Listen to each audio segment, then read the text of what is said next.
Bismillahirrahmanirrahim. Assalamualaikum warahmatullahi wabarakatuh. Alhamdulillahi rabbil alamin. Wassalatu wassalamu ala ashrafil anbiya'i wal mursalin wa ala alihi wa sahbihi ajma'in. Subhanaka la ilma lana illa ma 'allamtana innaka antal alimul hakim. Rabbi shrah li sadri wa yassir li amri wahlul 'uqdatam min lisani yafqahu qawli. Allahumma rabb Jibril wa Israfil wa Mikail fatiras samawati wal ard alimal ghaibi wasyahadah anta tahkumu baina ibadika fima kanu fihi yakhtalifun.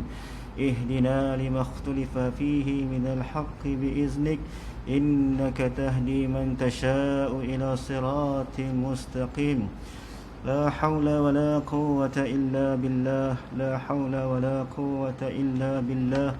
La hawla wa la quwwata illa billahil aliyyil azim. Amma ba'd.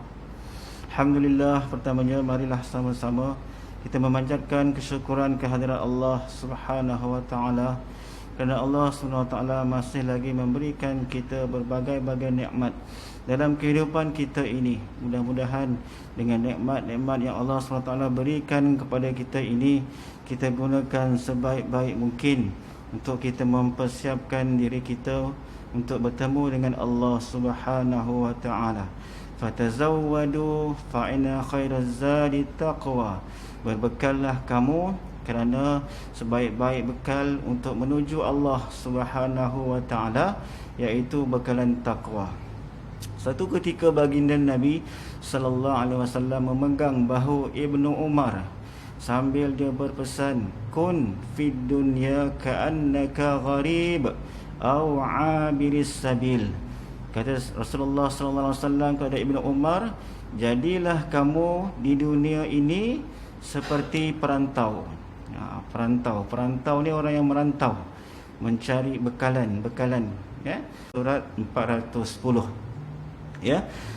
Jadi janganlah kita mencela jenazah ataupun mayat-mayat yang telah meninggal dunia, kerana jenazah itu ataupun mayat-mayat itu diibaratkan oleh baginda Nabi sallallahu alaihi wasallam, mal mayyitu fi qabrihi illa qal ghariqil mughawwath.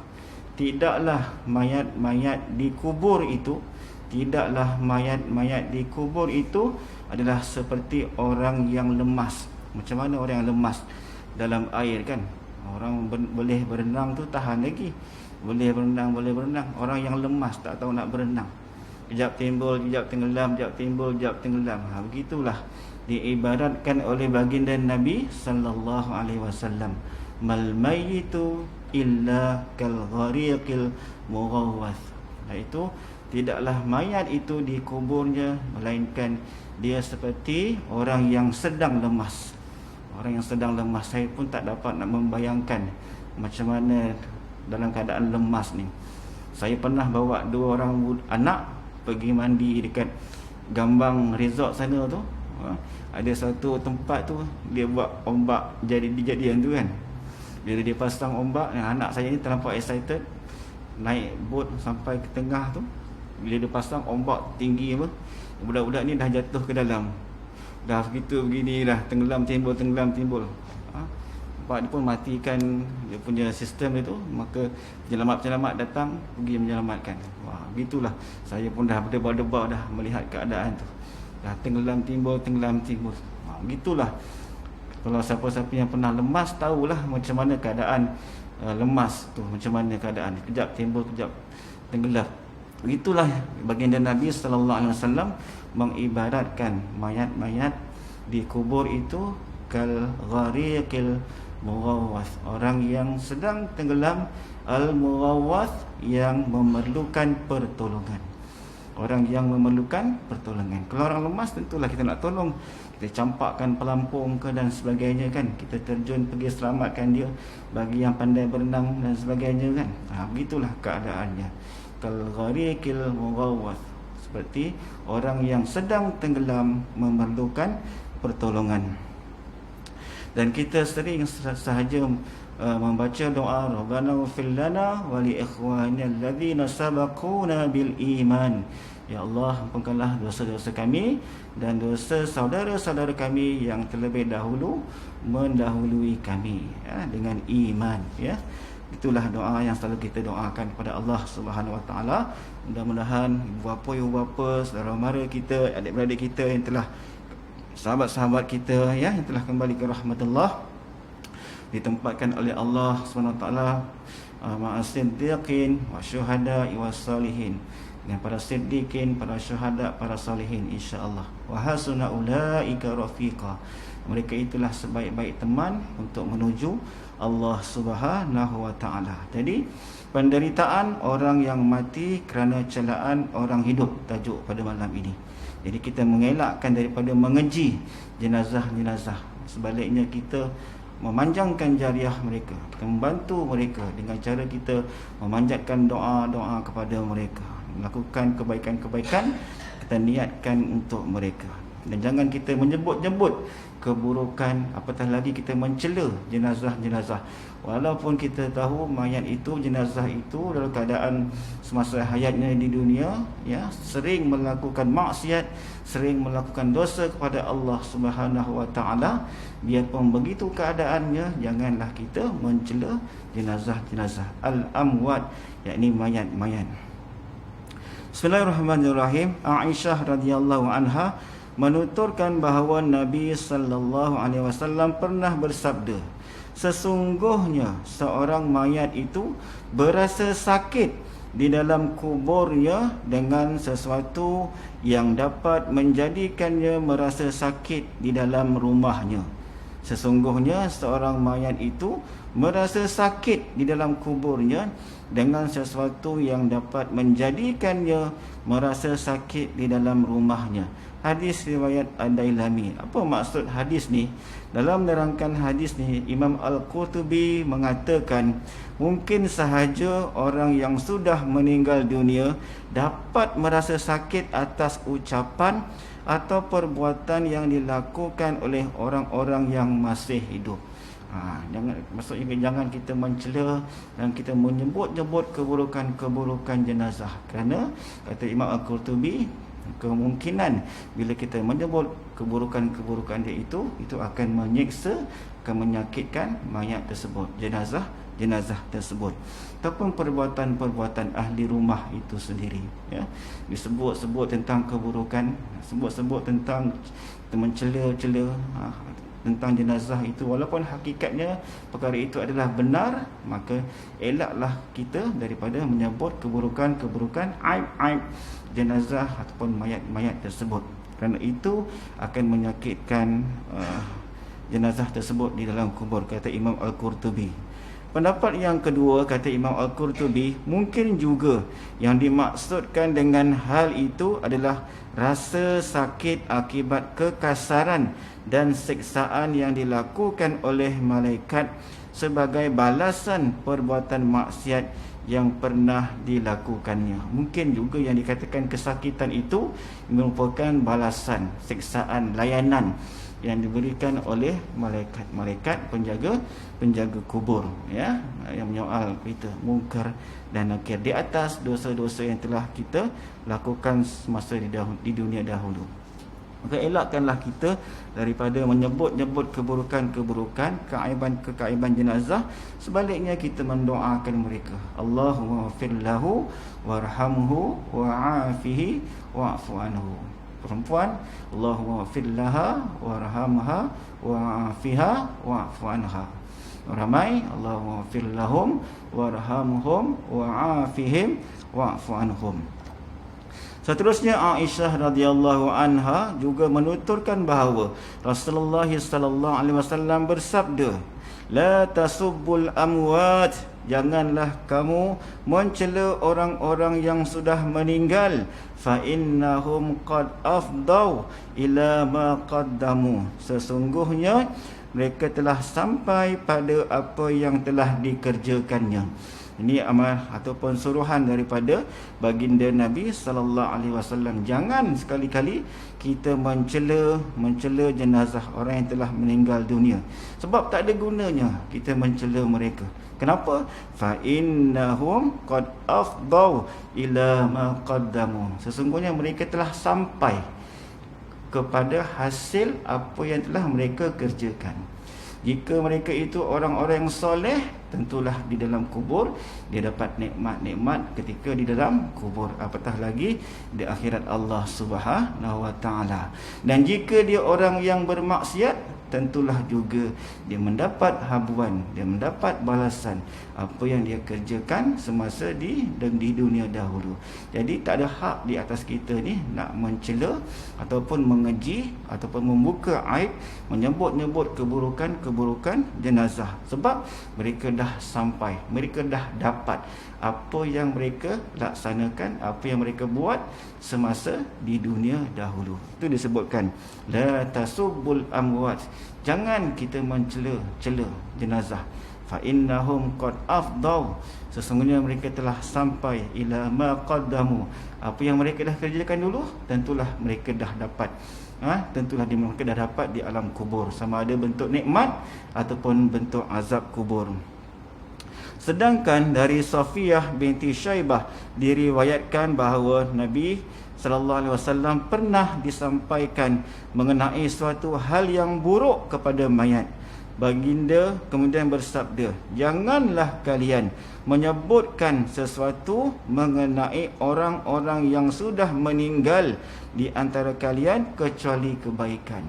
Walaupun kita tahu orang itu ada keburukan, banyak keburukan-keburukannya, tapi jangan kita sebut keburukan-keburukan dia. Sebaliknya kita sebut apakah kebaikan-kebaikan yang pernah dia lakukan semasa di atas dunia ini. Oh, si fulan bin si fulan, walaupun begitu begini, dia rajin membaca Al-Quran. Contoh, dia rajin membantu orang lain, dia rajin menghiburkan hati orang lain yang ketika dalam keadaan sedih dan sebagainya. Kita sebutkan kebaikan-kebaikan yang ada kepada jenazah itu, walaupun dalam waktu yang sama kita tahu ada keburukan-keburukan, ya.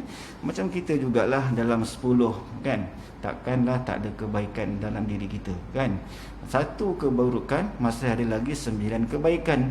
2 keburukan, masih ada lagi 8 kebaikan. Begitulah. Kadang-kadang manusia ini satu saja buruk, 9 baik, yang satu yang buruk itu yang diperbesar-besarkan. Yang satu yang buruk itulah yang sangat dilihat, sangat nak disebarkan, sangat nak disebut-sebut, sangat nak dibuka aibnya kepada orang lain. Baik. Ibnu Umar radhiyallahu anhu menuturkan bahawa Rasulullah sallallahu alaihi wasallam bersabda, sebutkanlah kebaikan-kebaikan orang-orang yang sudah meninggal di antara kalian dan tutupilah keburukan-keburukan mereka. Seperti mana kita biasa sebut dalam hadis riwayat Muslim, man satara musliman satarahullahu fi dunya wal akhirah. Kadang-kadang kita pun terfikir, kenapalah suka orang aib kita sering terbuka, aib kita sering terbuka. Rupa-rupanya kita terlupa, kita juga dalam waktu yang sama suka membuka keaiban orang lain. Nabi dah pesan dah, man satara musliman, siapa yang tutup aib seorang muslim, satarahullah, Allah akan tutup aib dia fi dunya wal akhirah. Kat dunia ni Allah dah tutup dah keaiban-keaiban dia. Wal akhirah, apatah lagi di akhirat Allah nanti Allah akan tutup juga. Pada hari itu ditunjukkan segala amal-amal manusia. Seterusnya Aisyah mengatakan, aku pernah mendengar Rasulullah sallallahu alaihi wasallam bersabda, janganlah kalian menyebutkan mengenai orang-orang yang sudah meninggal di antara kalian kecuali kebaikan. Jangan sebut keburukan, sebut yang baik-baik saja. Walaupun ada buruk, jangan sebut yang buruk, sebut yang baik-baik. Sebab jika dia termasuk penghuni syurga, engkau tidak berdosa. Nabi suruh kita sebut benda-benda yang baik, apa yang ada pada jenazah itu, apa yang ada pada mayat itu. Kalau betullah dia itu ahli syurga, maka kita taklah melakukan dosa, sebab kita sebut benda yang baik. tiba-tiba ditakdirkan Allah Ta'ala dia memang ahli syurga, maka memang kita tak berdosa. Tapi jika dia penghuni neraka, cukuplah baginya merasakan apa yang ada di dalamnya. Jadi tak perlu kita nak menyebut-nyebut keburukannya. Allah Subhanahu Ta'ala lah yang maha pembalas. Hadis riwayat Ibni Abi Ad-Dunya. Bahkan kadang-kadang kita ni sesuka hati menyebut keburukan jenazah, keburukan mayat, kerana bukan itu sahaja akan menyakiti jenazah tersebut, bahkan akan menyakiti waris-waris jenazah tersebut, kan? Nabi berpesan, la tasubbul amwat, jangan kamu mencela mayat-mayat, fatu'zu al-ahya, kerana itu akan menyebabkan sakitnya ataupun menyakiti orang yang masih hidup, waris-waris dia yang masih hidup. Yang kita sebut tu bapa dia, yang kita sebut tu anak dia, yang kita sebut tu mayat isteri dia, yang kita sebut tu mayat suami dia, kan? Walaupun buruk macam mana pun, jangan kita sebut keburukan. Ini menyebabkan orang yang masih hidup di kalangan warisnya akan rasa sakit, apatah lagi jenazah itu.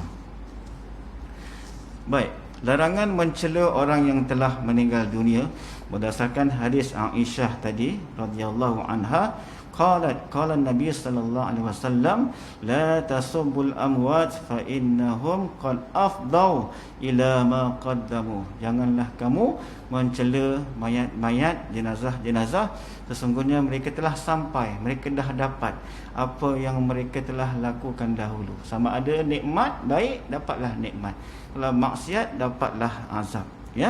Jadi mengapa besarnya kehormatan seorang Muslim saat hidup hingga mati? Kenapa Islam ni sangat menyuruh kita menjaga kehormatan saudara kita sama ada masih hidup, kan? Kita kena jaga hak saudara kita, kehormatan dia, kemuliaan dia, maruah dia. Kita kena jaga, kena tutup aib sahabat-sahabat kita yang masih hidup. Apatah lagi, rupa-rupanya Islam ni menyuruh kita menjaga juga aib, kehormatan saudara-saudara kita yang telah meninggal dunia. Satu ketika baginda Nabi sallallahu alaihi wasallam, tatkala dia melihat kepada Kaabah, baginda bersabda, ma'azamaki wa a'zama hurmataki wal mu'minu a'zamu hurmatan indallahi minka. Nabi tatkala dia berkata-kata dengan Kaabah, dia pandang Kaabah, Nabi pun menyebut ma'azamaki wa a'zama hurmataki, betapa agungnya engkau wahai Kaabah, kan? Kita sembahyang pun menghadap kiblat, kan? Tiba-tiba kita boleh pergi ke sana, kita menghadap Kaabah tu di depan mata kita. Wah, agungnya Kaabah ini. Nabi pernah cakap ma'azamaki, betapa agungnya engkau wahai Kaabah, kan? Kita orang-orang yang melakukan dosa macam mana sekalipun, kan, maksiat macam mana sekalipun, bila diberi peluang untuk pertama kali menatap Kaabah, tentulah akan luluh hatinya, keras hatinya akan menjadi lembut apabila melihat Kaabah, keagungan Kaabah. Nabi pernah cakap, alangkah agungnya engkau wahai Kaabah, wa a'zama hurmataki, dan betapa agungnya kehormatan engkau, kemuliaan engkau wahai Kaabah, kan? Setiap orang bercita-cita datang daripada seluruh pelosok dunia untuk pergi ke Baitul Haram, Masjidil Haram, untuk solat di hadapan Kaabah, keagungan Kaabah. Nabi pernah sebut, alangkah agungnya engkau wahai Kaabah, wahai Kaabah, dan betapa agungnya kehormatan, kemuliaanmu wahai Kaabah.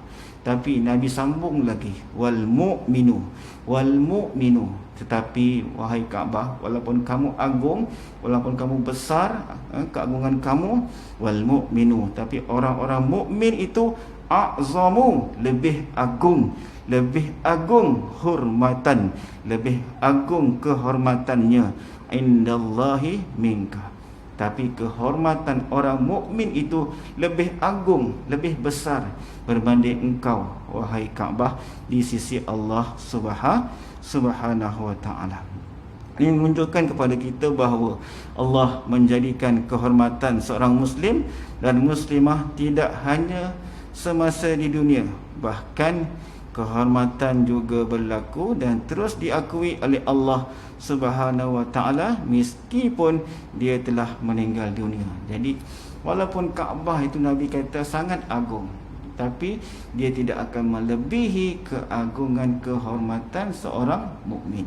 Sebab itulah Islam sangat menitik beratkan kita supaya menjaga kehormatan, kemuliaan, tutup aib sahabat-sahabat kita, saudara-saudara muslim kita, sama ada yang masih hidup ataupun yang telah meninggal dunia. Imam Al-Bukhari meriwayatkan daripada sahabat Ibnu Abbas radhiyallahu an, tatkala mana dia menghadiri penyelenggaraan jenazah isteri baginda Nabi sallallahu alaihi wasallam yang bernama Maimunah di suatu tempat namanya Sarif, iaitu lebih kurang 30 km ke utara Makkah.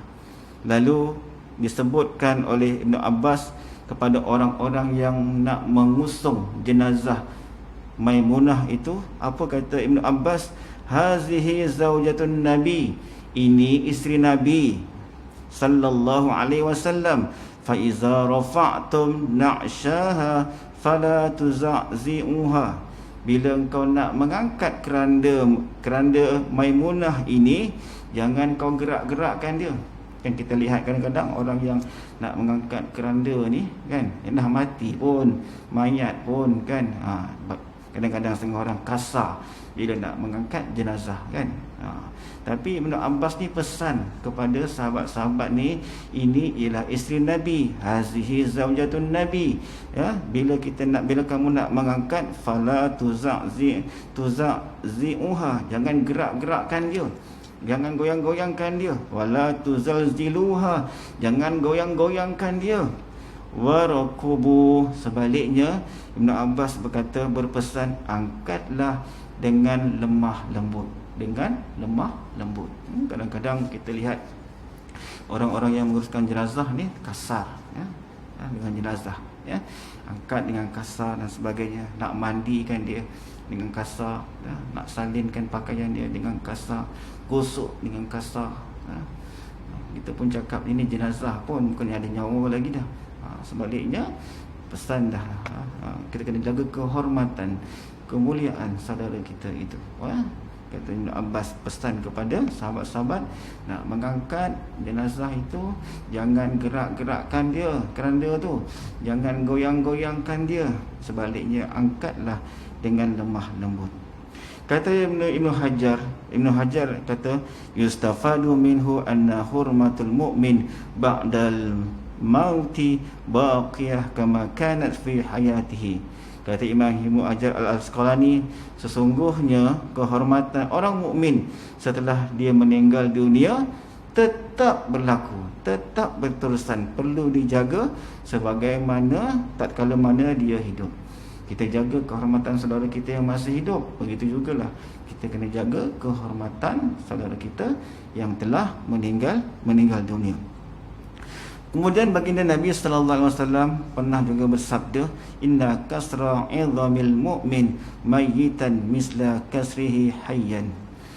Nabi pesan, sesungguhnya orang yang mematahkan tulang mukmin yang telah mati itu sama sahaja seperti mana dia mematahkan tulang saudaranya itu ketika dia hidup. Kan kadang-kadang kita nak membentukkan dia dalam keadaan yang kiam kan, dia mati dalam keadaan yang tak terbuka, dah lama, keras dan sebagainya. Kita nak kena berhati-hati, nak kena sabar, kena sapu dengan minyak zaitun dan sebagainya supaya lembut untuk jangan kita terus paksa kerak, patah dan sebagainya, ya. Nabi dah bagi amaran tu, inna kasra 'izamil mu'min mayitan misla kasri hayyan. Orang yang mematahkan tulang saudaranya yang telah mati seperti mana dia mematahkan ketika mana dia masih lagi hidup. Dia nak menunjukkan tentang betapa bukan sahaja kita nak menjaga kehormatan saudara kita yang masih hidup, tetapi juga menitik beratkan tentang kehormatan saudara-saudara kita walaupun dia telah meninggal dunia. Seterusnya, haram mencela seorang muslim yang telah meninggal dunia. Haram mencela seorang Muslim yang telah meninggal dunia. Dalil-dalil syariat yang datang ni, dia mengharamkan seorang Muslim ni mencela saudara-saudaranya ini sama ada secara mutlak. Secara mutlak maksudnya sama ada masih hidup ataupun setelah meninggal dunia. Bukanlah yang dilarang itu hanya hidup saja. Jangan kita mencela saudara kita yang masih hidup, tapi dia secara mutlak. Secara mutlak ni maksudnya merangkumi ketika mana dia hidup sehinggalah ketika mana dia mati. Nabi SAW bersabda, Sibabul muslimi fusuqun. Perbuatan mencela seorang Muslim itu merupakan suatu kefasikan. Okey, syariat tidak mengatakan illa. Syariat tak mengatakan kecuali jika telah meninggal dunia. Syariat tak cakap jangan kita mencela saudara-saudara kita kecuali orang yang telah meninggal dunia. Tidak cakap begitu. Tapi pengharaman, arahan, larangan mencela saudara-saudara kita itu sama ada masih hidup ataupun telah meninggal dunia secara mutlak. Sebabnya kalau orang yang masih hidup, kalau kita cela dia, kita mengumpat dia, mungkin sampai pengetahuan apa yang kita umpat, apa yang kita cela itu kepada dia, dia boleh ambil tindakan untuk membela diri. Dia boleh buat live dalam FB menafikan apa yang dia buat. Dia boleh pergi bawa ke mahkamah untuk membersihkan diri dia. Tapi bila mana kita mencela saudara-saudara kita yang telah mati, mereka tentulah tak dapat nak berbuat apa-apa lagi. Itu sebab yang pertama. Sebab yang kedua pula, sebab yang kedua, bila mana kita ni mencela orang yang masih hidup, memanglah mencela orang yang masih hidup itu berdosa. Tetapi bila mana celaan itu sampai kepada pengetahuan dia,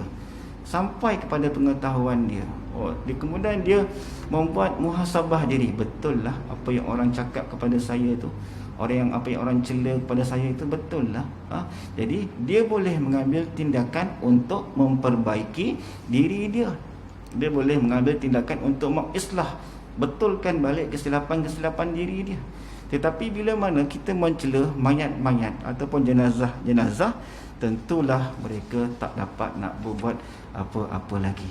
Sebab itulah dilarang kita ini mencela al-amwat ataupun mayat-mayat, ya. Tuan-tuan, puan-puan, muslimin, muslimat yang dirahmati oleh Allah Subhanahu wa taala, tidak ada manfaat mencela orang yang telah meninggal dunia. Justru orang yang telah meninggal dunia seharusnya didoakan agar dia diampuni, dirahmati oleh Allah Subhanahu wa taala. Allahumma fir lahu warhamhu wa'afihi wa'fu anhu. Tuan-tuan, namun di sana ada satu hadis yang seolah-olah seperti dibenarkan pula untuk kita ni menyebut keburukan jenazah, iaitu hadis daripada riwayat Imam Al-Bukhari dan Imam Muslim daripada sahabat Anas bin Malik radhiyallahu an. Dia berkata, marru bi janazah, kami melewati satu jenazah. Kami pergi melewati satu jenazah, fa asnau 'alaiha khairan, maka kami pun memuji-muji jenazah itu sebab jenazah itu baik. Kami pun pujilah jenazah itu. Faqala Nabi sallallahu alaihi wasallam, Nabi pun bersabda, wajabat, Nabi kata, maka wajiblah ke atas jenazah itu, full stop. Jadi tergantung ayat itu kan. Summa marru bi ukhra fa athnau 'alaiha syarran, kemudian kami melewati satu jenazah yang lain, dan bila kami lihat jenazah itu, kami pun menyebut-nyebut keburukannya.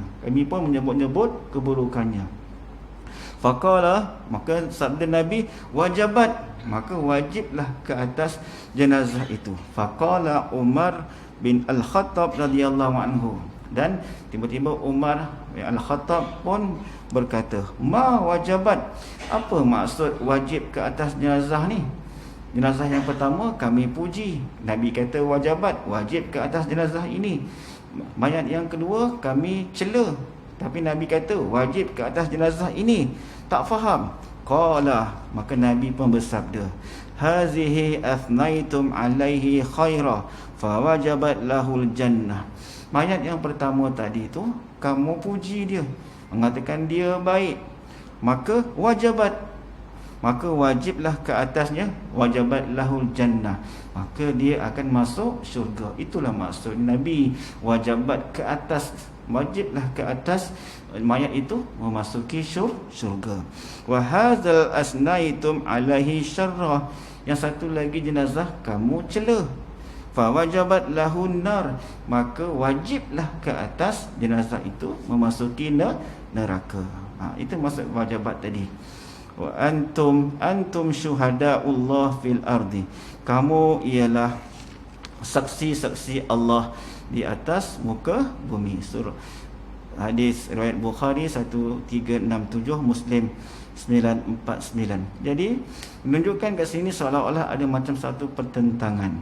Yang pertama tadi mengatakan tak boleh mencela jenazah, tiba-tiba ada pula satu hadis ni yang menyebutkan boleh pula menyebut keburukan jenazah. Jadi nak mengkompromikan dua hadis ini, maka sebagian ulama menyebutkan ada tiga perkara. Perkara yang pertama, sebahagian ulama mengatakan bahawa yang dibolehkan mencela ataupun menyebut keburukan-keburukan sebelum dikuburkan. Kan tadi dalam hadis Anas kan, sahabat-sahabat ni jumpa mayat yang pertama, jumpa mayat yang kedua sedang diusung. Pada ketika itu belum lagi dikuburkan. Jadi kata sebagian ulama, boleh sebut, boleh cela, tapi bila mana dia belum dikuburkan.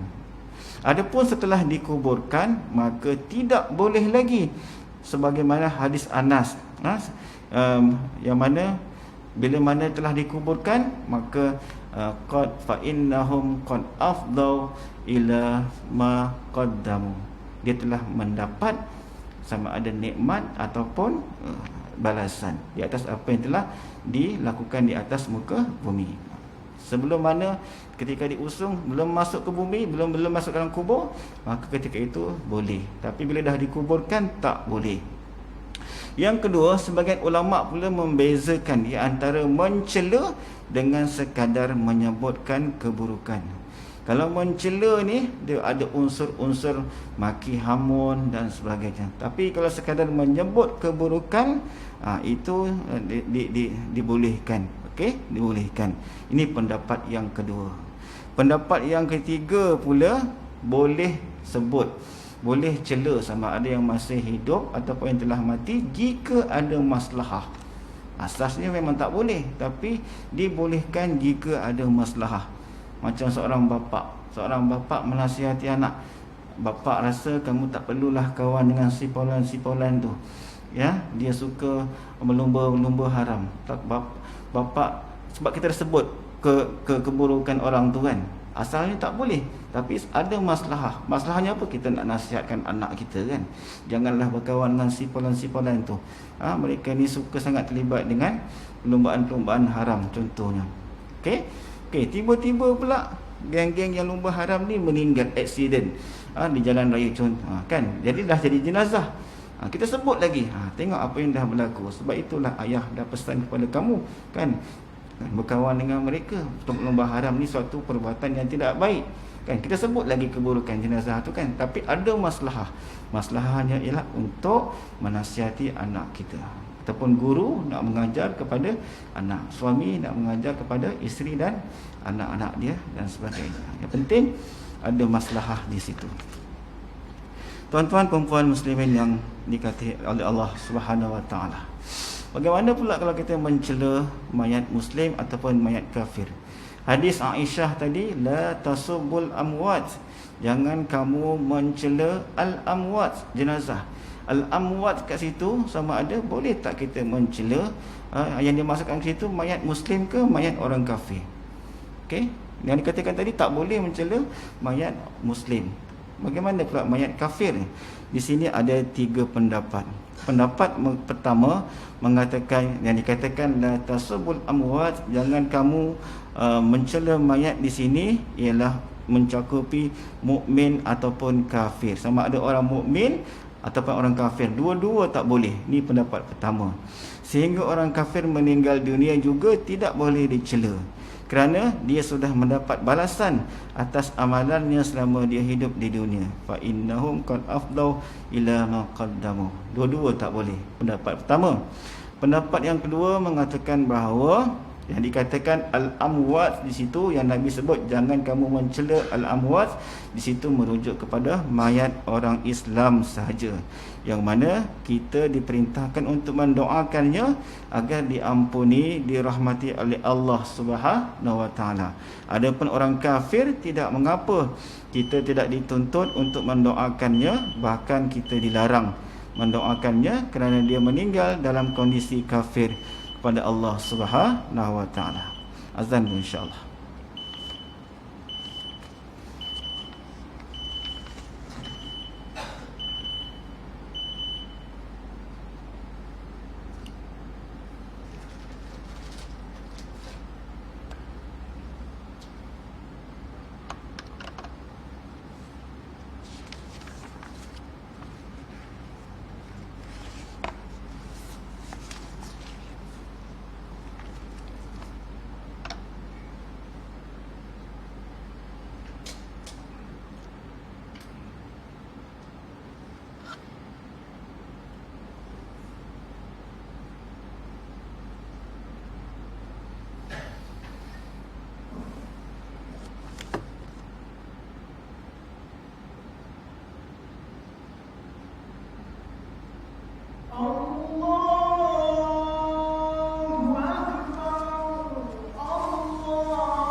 Okey, pendapat ya.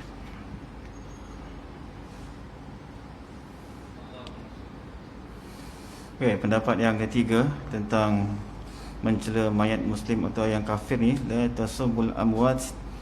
Yang ketiga, adapun orang kafir, maka jika menyebutkan kejelekan-kejelekannya tersebut dapat menyakiti seorang muslim yang masih hidup seperti keluarga atau kerabatnya, maka mencelanya juga tidak boleh. Seperti mana yang berlaku kepada Ikrimah bin Abi Jahal kan, bapaknya terkenal lah, orang yang kafir yang menentang baginda Nabi sallallahu alaihi wasallam, tapi Ikrimah anaknya adalah orang Islam yang mukmin, beriman kepada Allah dan Rasulnya. Jadi bila disebutkan ketika mana Ikrimah sampai ke Madinah, orang sebut ini anak Abu Jahal, menyebabkan Ikrimah rasa tak selesa. Jadi kata ulama, pendapat yang ketiga, jika ada warisnya yang kafir itu dan anaknya Islam contohnya, jangan sebut, tak boleh mencela bapaknya walaupun bapaknya kafir dan anaknya Muslim, nanti akan menyebabkan anaknya merasa sakit. Okey. Sabda Nabi sallallahu alaihi wasallam, la tasubbul amwat fatu'dzul ahya. Jangan kamu mencela jenazah mayat-mayat, fatu'dzul ahya, yang mana kamu akan menyakitkan orang yang masih hidup. Bapak dia tu, walaupun bapak dia kafir, orang sebut-sebut tentang keburukan bapak-bapak dia kan di hadapan anak-anak dia, walaupun anak dia dah Muslim, anak dia dah beriman kepada Allah SWT kan. Jadi menyebabkan yang sakit pada warisnya tu. Jadi tiga sebab, tiga pendapat tentang la tasubbul amwat. Janganlah kamu mencela mayat-mayat. Allah SWT menjaga kehormatan, sama ada yang masih hidup, apatah lagi orang yang telah meninggal dunia. Disebutkan secara mutlak menjaga kehormatan saudara kita itu bukan sahaja ketika hidup, bahkan yang telah mati juga kita kena jaga kehormatan mereka. Wallahu a'lam. Subhanakallahumma wa bihamdika asyhadu an la ilaha illa anta astaghfiruka wa atubu ilaik. Assalamualaikum warahmatullahi wabarakatuh.